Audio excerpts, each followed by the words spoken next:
guys, welcome back to After Credit Movie Chats. I'm Dean Thomas, and welcome back to Rewind Reviews, where I simply review the movies I watched over this past week. And this week I was only able to get to 3, as you can see, college started, and so welcome to my dorm room back here. Clearly nothing special. On the list today is United 93, A Nightmare on Elm Street, and Scream. Let's start with United 93.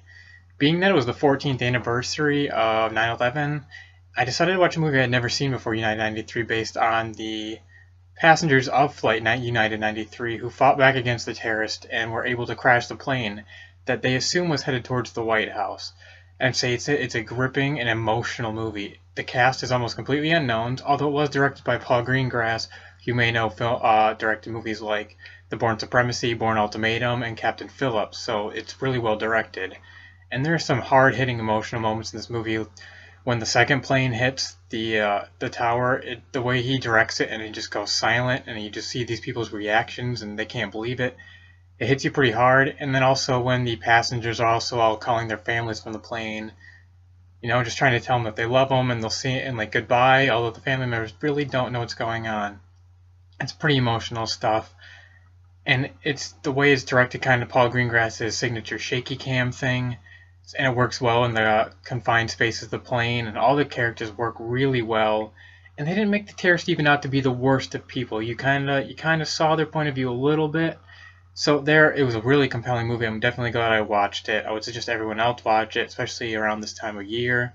And I would give United 93 an 8 out of 10. It's a really good movie. And my next 2 movies are both Wes Craven movies. Wes Craven, the famous horror director, who I'd never seen a single movie of his. And with his death about 2 weeks ago, I decided I should probably check some out. And I found both his 2 most famous ones on Netflix. First with The Nightmare on Elm Street, which, fun fact, is actually Johnny Depp's very first film performance. So that's kind of a cool thing. But based around the absolute most iconic horror figure out there, Freddy Krueger, who terrorizes these people's dreams.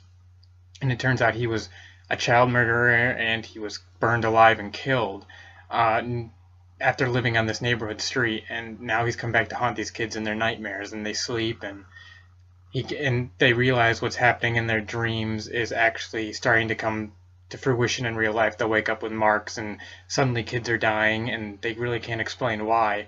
And it's a really well done horror movie, and Freddy's obviously become an icon, and he's hardly even on screen, but when he is on screen, he really, really stands out, and you're pretty scared of him.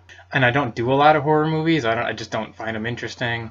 They're normally not well made, but these are definitely exceptions. Nightmare on Elm Street's a great horror movie. The amount of bloods he uses is ridiculous, but that's just an 80s horror kind of slasher movie, but it's more than a slasher movie. There's a lot more to it, a lot more story to it. And I give Nightmare on Elm Street a 7 out of 10. I definitely would suggest, if you haven't seen it and you're a horror fan for sure, check it out. And lastly was the 1992, I believe, Scream, also directed by Wes Craven, which is being credited for turning the horror genre right on its head, because it was meant as a comedy more than a horror, the way it would reference horror movies and the way they were designed and the way the scripts were set up. And it all just makes fun of it. And it does a really good job, because you catch some small things in there that weren't even, intended to be the big hitting jokes that I definitely caught. Scream being kind of a comical character in a way, the way they use them, the way, once again, the blood is splattered all about, but it does keep you guessing, because it is still a horror movie. There's still some gruesome stuff going on. There's some suspenseful moments, especially the opening scene, which I'm sure we've all seen in like Scary Movie, where they reenact it and they make fun of it, even though this movie was making fun of horror movies in general in on itself. And it is pretty funny, but it keeps you guessing, because I am guessing the whole time, who actually was the killer, who was it? And then you're still surprised when you find out. Well, at least I was. Maybe not everybody was. Scream, I'd probably give it a 6 out of 10. Once again, the horror movies aren't my thing, but a 6 out of 10 for me in a horror movie is probably way up there compared to what I would give any other horror movie. So I really liked it, really enjoyed it. Finally get to see what it's all about. The Halloween costume's huge. So it's nice to finally get a reference point of where it came from and all that. So I give that a 6 out of 10, and that would be all my reviews this week for Rewind Reviews. Hope you check some of these movies out. Let me know what you think in the comments.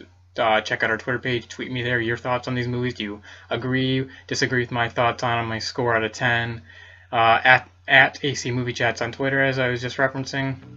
Check out our website, aftercreditmoviechats.wordpress.com. Lots of great articles going up there. We're getting a lot more traffic on the site, so we thank you guys all for that.